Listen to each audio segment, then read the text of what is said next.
This is the beginning of the first of 2 episodes in the Hendrick family, where things begin to get worse before it gets better.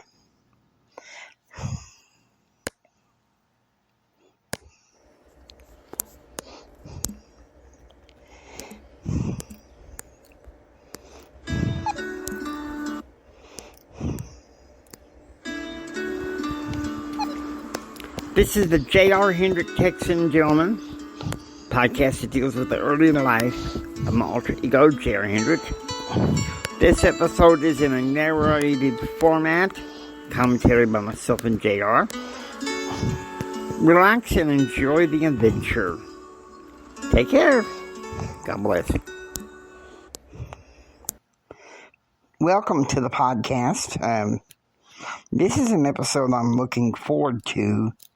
It does have some political overtones, but maybe a little bit less of the Washington, D.C. flavor. Of course, after this week and next week, we'll probably, I don't know, maybe next week we'll put some flavor in there, but we'll see. Now,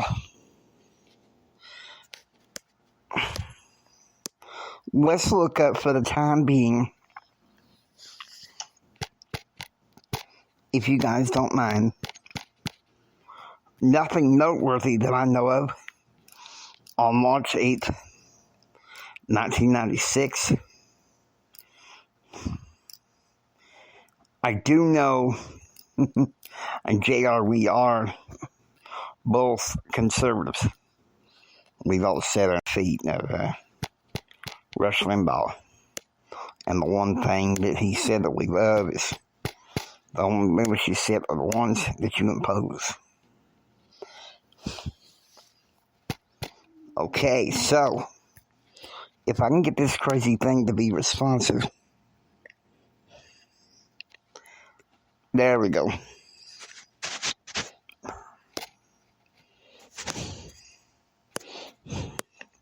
We're going to look for the top song. Mariah Carey's been on there for a while.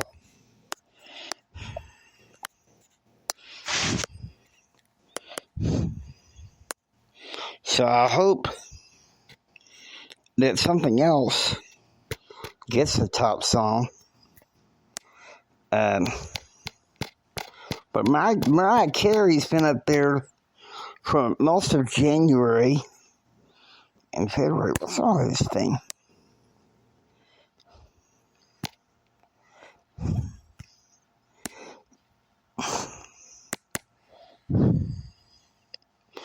Okay, it was One Sweet Day by Mariah Carey.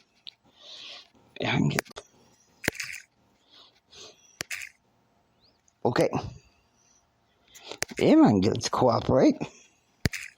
Otherwise, we can't do this podcast. There we go. A lot of technical difficulties today because technology does not like to cooperate sometimes. Yeah, I know. It's not like where you can just read out of a book this time, is it, Jimmy? No, it's not. And it's sad. But what can I say?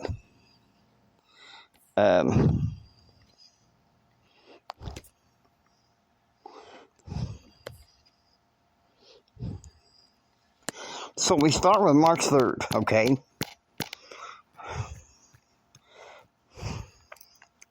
March 3rd, 9:30 Central, First Baptist Church, Lubbock. Pastor John Smithson lectures about Christ, foretelling the crucifixion. Okay, 12 p.m., we cut to the Hendrick estate in Gainesville. Jim and Betsy, Claude and Janet are having a fried chicken lunch before Claude and Janet fly back to Midland tonight. At the church, Claude told Jim that he had responded to a post for a sale of a refinery in El Paso. Yesterday, Jim had appeared on the Blake Carter TV show. He was planning to have a press conference at Duke University College School of Business in Fort Worth on Wednesday. Of course, that got moved around to Tuesday. And then Friday, as Betsy shows up in Lubbock to pick up JR, Jim would have a press conference in Denton and also be on the Andrew House show. Okay, so it's 3 p.m. Central at Texas Tech. JR's in his room. He's putting the finishing touches on his final advocacy paper. 80 papers of typed, double-spaced, of an academic paper on the societal and moral issues that JR cared about, called America Renewal, a contract for America, society at a crossroads. Okay, so it's 6 p.m. at the Hendrick Mansion in Gainesville. Jim and Betsy have fried chicken, mashed potatoes and gravy, biscuits and jam with iced tea to drink. Jim, why biscuits and jam instead of biscuits and butter or biscuits and gravy? You and I are not really much for the gravy thing, but Daddy says that's what he remembers, Saturday mornings waking up to in Montana.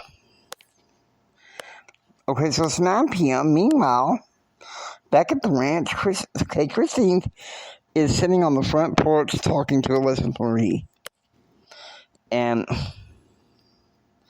Elizabeth Marie, she's like all sad. She's like, I'm so glad that it's over.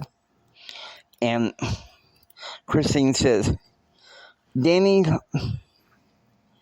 Larson is demented and evil. He deserved to get clipped by Daddy's people.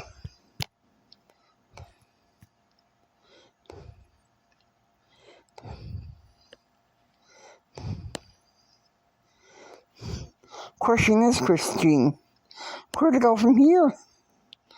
I don't know what I'm going to do after graduation. And Christine says, talk to Max Fields, talk to Daddy. Don't know what to do. Okay, so it's 8 a.m. Central at the Hendrick Mansion in Gainesville. Jim meets privately with Henry Luss, the media scion for Les magazine. Henry tried again in vain to get Jim switched back over to supporting Bob Dole for president. But Jim said that supporting a fake conservative like Dole would be like dog-leg trigonometry. JR. Dog-leg Daddy began learning trigonometry in 1952 when he was in school in Montana. And the teachers and kids back in Texas were amazed.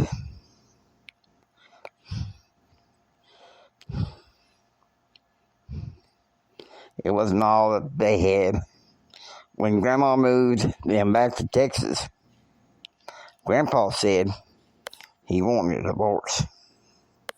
Okay, so it's 1 p.m. in Denver City.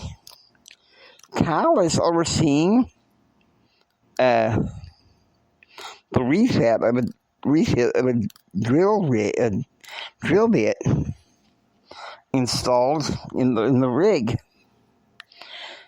He was loving his job, loving his new townhouse, and his new, now the delightful marriage to Madison. So Betsy had gone on and on about how James Kyle's birth had helped him overcome the loss of his friend James Moorhead. The ranch was now far behind Kyle as he was digging his heels into the oil field for the first time ever. Okay, so here we are. It's 2 p.m. And JR walks into Smith Hall and goes up to the 3rd floor, kind of back office of Smith Hall, room 232. And JR walks into the office of Friedrich McKay and hands him his final advocacy contention paper. And Friedrich McKay is all, bumpy. Damn early, if you ask me, Friedrich McKay said. Okay, so let's get back to there. I don't know what happened. The dang skip back. If you ask me, Friedrich McKay said, adamantly in the caustic state. I don't know why you're personally in a crusade against me, Gerald said. You're just spouting off the bits of information that your father gives you. And as far as I'm concerned, that almost borders on plagiarism. And JR's like pissed. He's like, oh, really? Well, my dad didn't give me all the source material. Kevin McDonald, Brent Clark, and I slaved away at the library looking for things. And if you ask me, I didn't necessarily agree with Daddy about everything. I opposed abortion. He don't. He opposes school uniforms. I don't. So for the record, no, I didn't just spout everything that my daddy said. In fact, a lot of the insights I learned from this paper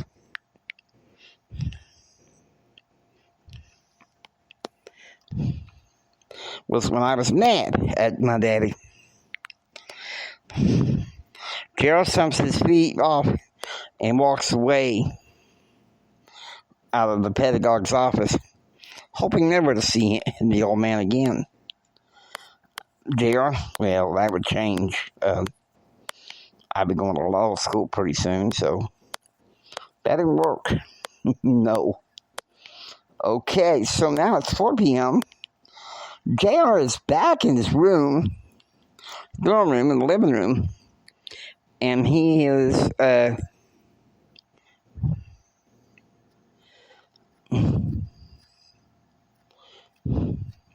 having finger veggies with Kevin McDonald.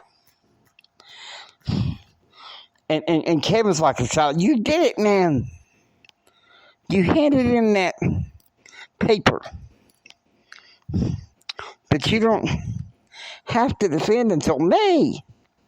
And Friedrich McKay is Harmon's dupe. He's pissed because I turned it in early.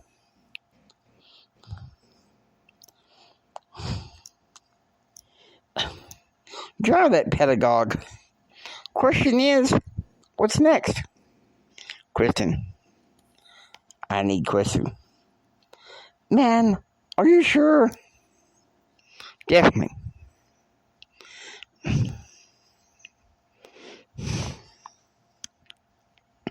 Her mama's worth $60 billion. It's a step up. You listen too much to your dad. That's a bad combination. Okay, so now we're going to go over to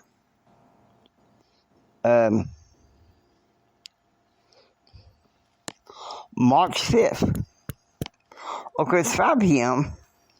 It's the Hendrick Estate in Gainesville. Jim wakes up. He's going downstairs for some coffee. His plan today was to go to Temple, Texas, to see Claire Luss. He was inviting her and Henry for dinner again. 9:50 at Texas Tech, JR arrives at West Hall to take an exam in constitutional law. Dr. Satie had sent an email the afternoon before saying that the contention paper session was off for today because with most of the papers turned in, the committee was going through what was known as administrative session. So JR was bound and determined to go see Kristen today. Okay, so it's 11 a.m. at the Luss Mansion in Temple, Texas.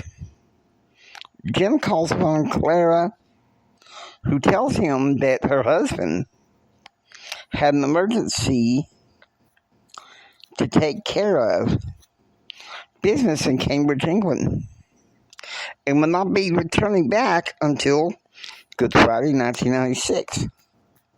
Jim tells her that he is crestfallen, that Betsy is still refusing to leave the ranch when he returns back to Washington, D.C., and that he could use some company. She tells him that she cannot leave Texas until the 24th because she has certain appearances. One, namely, with Governor George W. Bush. Okay, so it's 1 p.m. JR and Kristen, they're talking at the Texas Tech fountain and Seal after having had lunch at the Sneed Snack Bar. And JR asks, "So there, why don't you let me take you to dinner?" "When you tell me what we are to each other," Kristen said. "Give me patience, Kristen." "Is this about Karen? Do you still want her over me? I asked you yesterday if we might consider living together." Whoa. Give me time. You move too fast. I just turned in a major academic paper yesterday that can determine my future.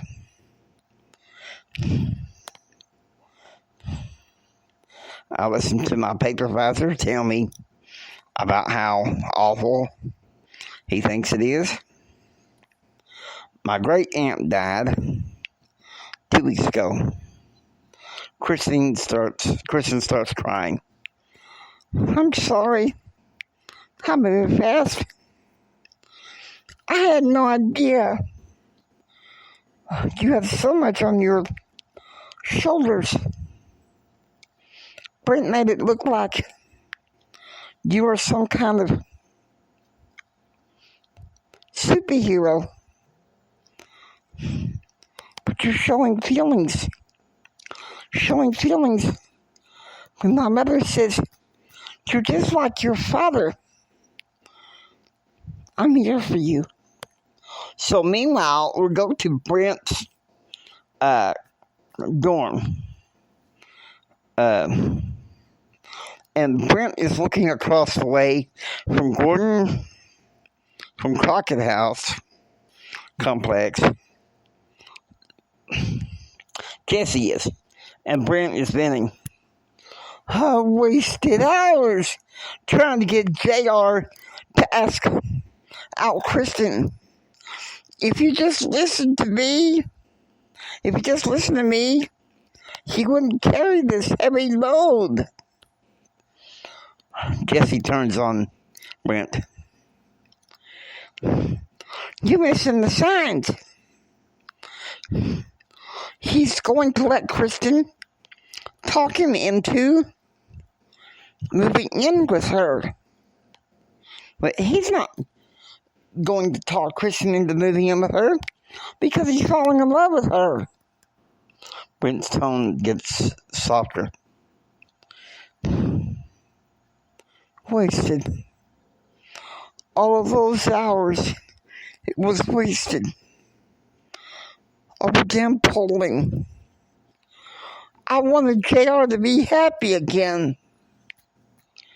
And Brent, okay, and Jesse loses. Hey, it's not wasted.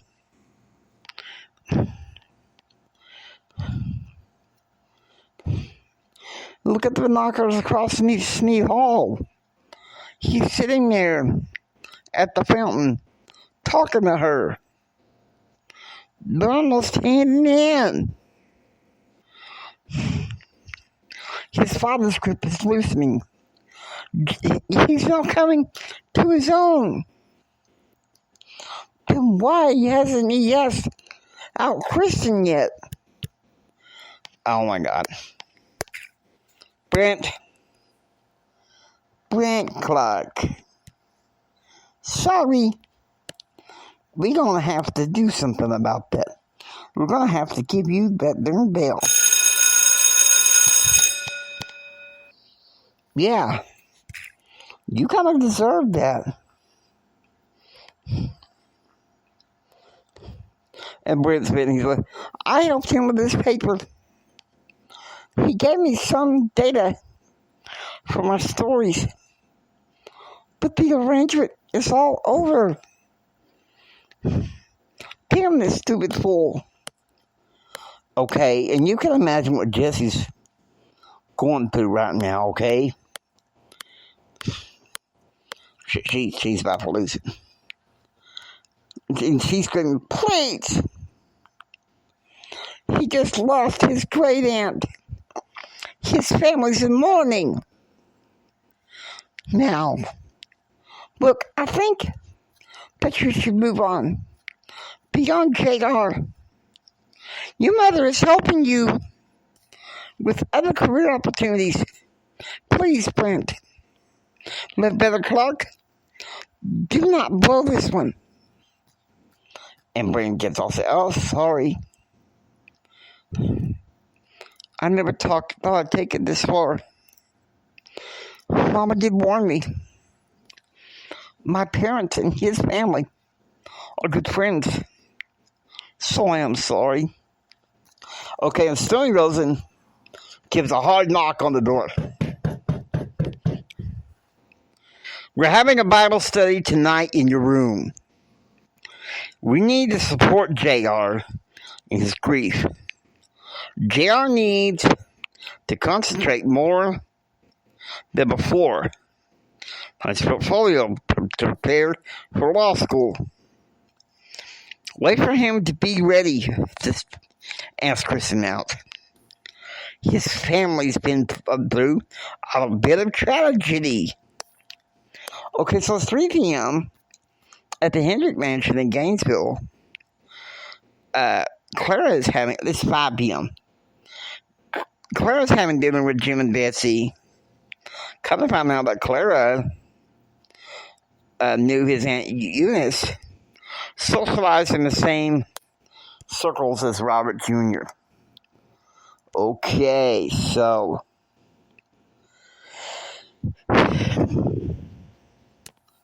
this is where it gets interesting. This is where it builds. 6:30 a.m. Cinnamon rolls and bagels are for breakfast as JR sits down with Brent, C.B. Coleman, and Cousin Joe. And CB's like, now, Brent, you look. Don't you forget about what we talked about last night. You are to let the idea of JR and Kristen go. He's already weighed down in sorrow by his grandmother's death.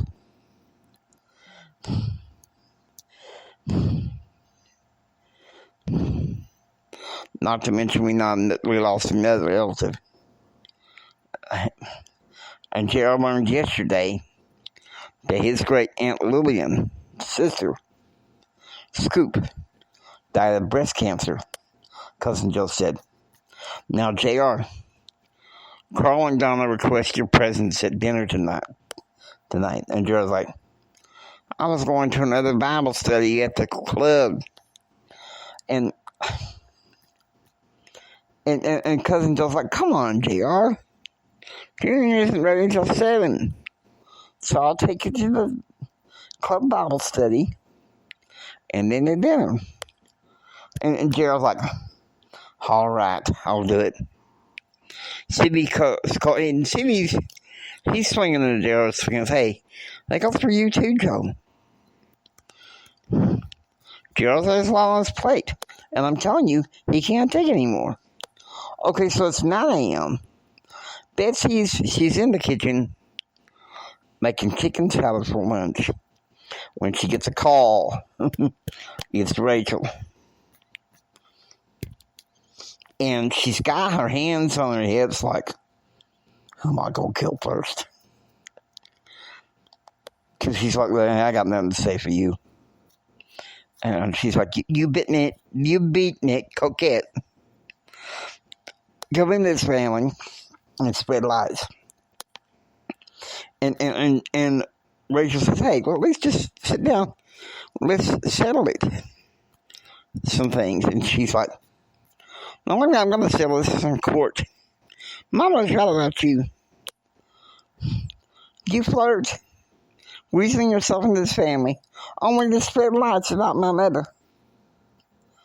And she crosses a blue streak and hangs up the phone. You can imagine. Okay. Jim's dealing with a lot.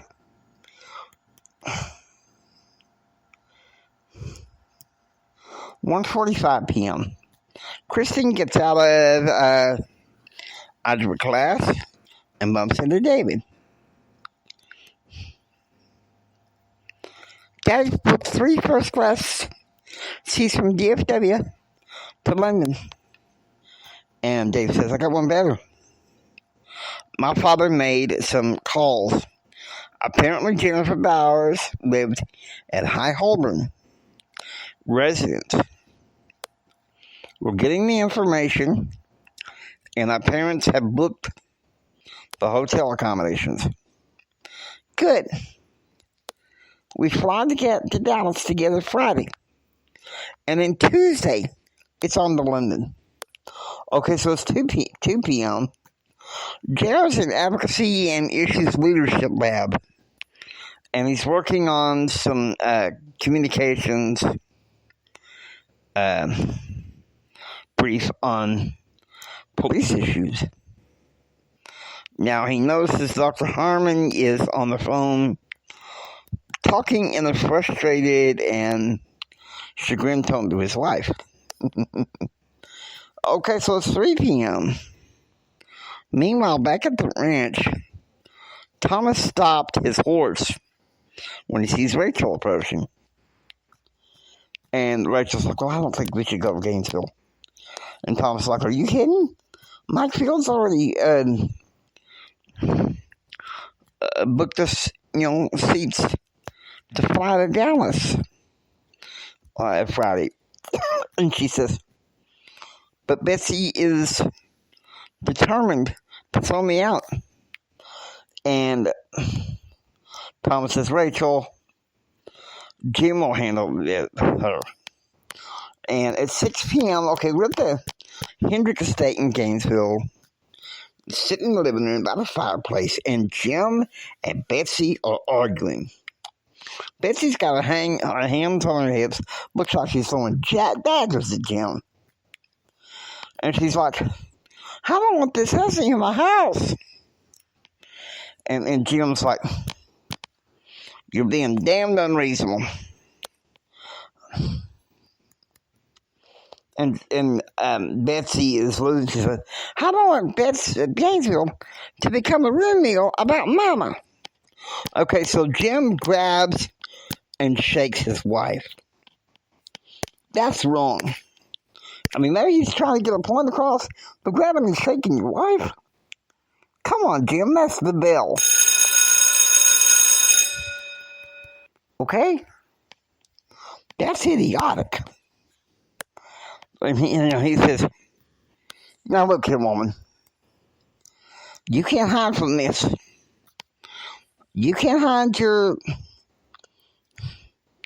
butt under a rock and keep on thinking that your mama's still alive. Whatever's going on with this family, I'll take care of it." Okay, so at 7 p.m., a Mexican feast awaits JR at his Uncle Carl's house as the family sits down to dinner. Aunt Donna asks JR to say grace, and then the conversation began. And so Carl says, "Jessica will be joining the family in Gainesville. She wants to make amends." And JR is kind of suspicious. Is like, "Well, what's wrong?" And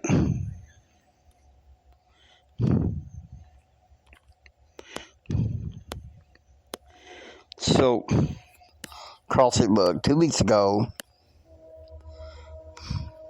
when she learned Aunt Eunice died, loser boy Darren decided to dump her. She realizes she has a lot of resentment towards Jim because of our falling out in the 60s. And she's ready to rebuild." And Gerald says, "Don't let's men fences. I've been tired of us fighting ever since we were 17, Gerald said. Maxwell cut. "I remember when Uncle Jim flew you home from Austin for your 20th birthday because you were sick. Jessica walks in, starts pestering you. You cursed her out of Blue Street. And Aunt Donna protests, 'Max!' And Cousin Joe says, 'Well, no, it's the truth.'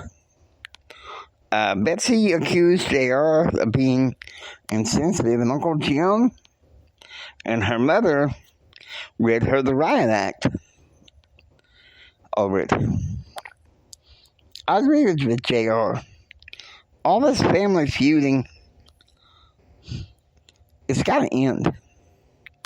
And Gerald's like, "Well, I for one," and Carl says, "Well, I for one have to agree.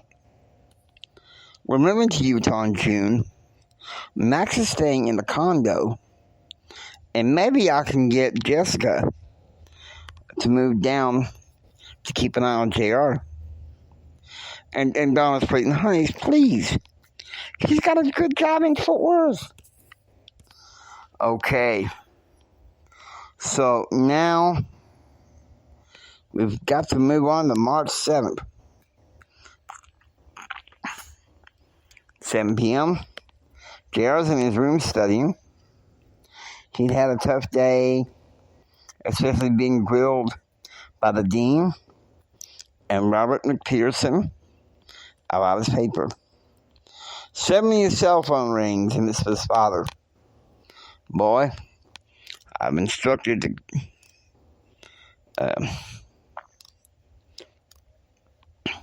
Carmen to come pack your bags. Your mama's coming by private jet to pick you up tomorrow. She's in a hot mess, so don't waste any time and get ready," Jim said. "I'll be ready." Okay, so at 7 a.m., JR is having breakfast at Crockett House with Kevin McDonald and Andrew Shelford. And Kevin said, "Stay close to your dad. Word around Dallas is that Your mom's losing it over her grief from losing your grandma, Kevin said. He'd be more of a rock for the family if he abandoned all that power in D.C. and came back home, Andy Shelford said. And JR just blows his top. He stands up, slams down his fork. Why don't you just shut up? Daddy's doing what he can right now. And I'm sick of getting it at school about what he's doing in Washington, D.C. Okay, calm down, both of you, Kevin said. What Jim Bob Horton wanted you to do at that convention in Garland is unreasonable. And I'm understanding that you're sad and displeased. But things will get better. Okay, so now it's 8:35 a.m. Betsy's private jet takes off from Dallas Love Field to Lubbock. I don't know why she don't take off at DFW. Mama didn't like DFW, especially if she's traveling alone. Jim knows that Betsy is drinking, so he asks Carmen to pick her up at the airport. Okay, so it's 11 a.m. JR is in his room listening to the Andrew House show where his father comes on when his mother bursts in to the door. And she's filthy, stinking drunk. I mean, it's like, bam. And she said, didn't I tell you to hurry up? Betsy exploded, grabbing JR. Mama, you need to calm down, JR said. Don't you lecture me about calm down. Okay, so it's 12:35 a.m. The plane carrying JR and Betsy taxis down the runway and departs for Dallas Love Field. JR is trying to be oblivious to his mother's drunken harangues by reading Andrew House and listening to Rush Limbaugh. 4 p.m. Arriving in Dallas Love Field. I was happy to see Daddy there with Thomas. We got into Daddy's Chrysler and sped off to the family home in Gainesville.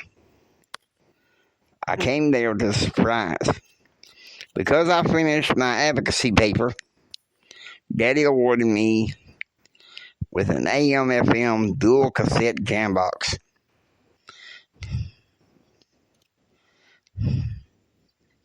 I tooled with that until it was time for dinner. Okay, so 7 p.m. at dinner, Betsy was distant and didn't even say a word. Dinner that night was hamburgers. Absent was Rachel and Thomas, who decided to go to the oyster bar in Carrollton. Okay, so it's 8 p.m., 8:30 p.m. While Jim and Betsy are chilling, watching a movie, Thomas goes into the den where JR he's on his rocking chair, he gets off the phone with Kristen Haig. And JR's like, it's my friend Kristen. I meet her tomorrow at her grandparents' home in North Richland Hills. And Thomas says, we can take you there. And JR's like, no, Carmen's got the car here. I want to talk to her all by myself. JR, I see where this family is going, Thomas said. If you need me, let me know. Okay, and scene. You know what we didn't do? We need to pour our customary glass of root beer. You might say, why? Well, 28 years ago, on the 4th of March, JR, you turned in your senior academic paper. And might I say, you've got a lot of support. And in support of your paper, getting it done, we haven't been drinking any sodas. Where's the root beer? Give us time, we'll find it.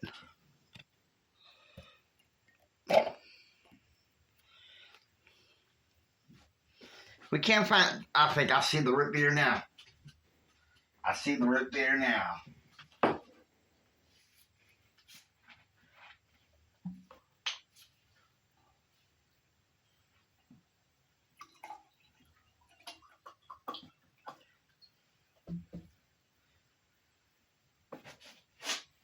All right.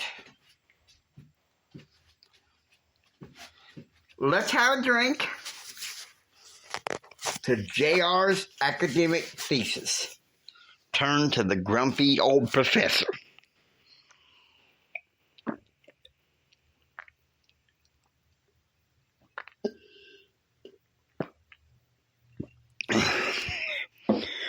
This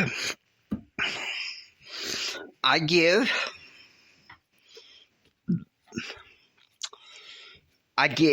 a 4 root beers.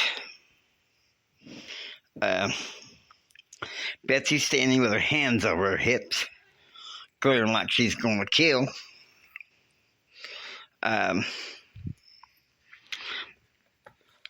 JR's typed paper, a copy of it. There's going to be some wonderful things coming from that. JR? Well, I'm going to give it a 3.9 root beers. I'm going to give it an afternoon with Kristen on the fountain. And dinner with Uncle Carl and Aunt Donna. Thank you, JR. Hope you enjoy listening to the J.R. Hendrick Texan Gentleman.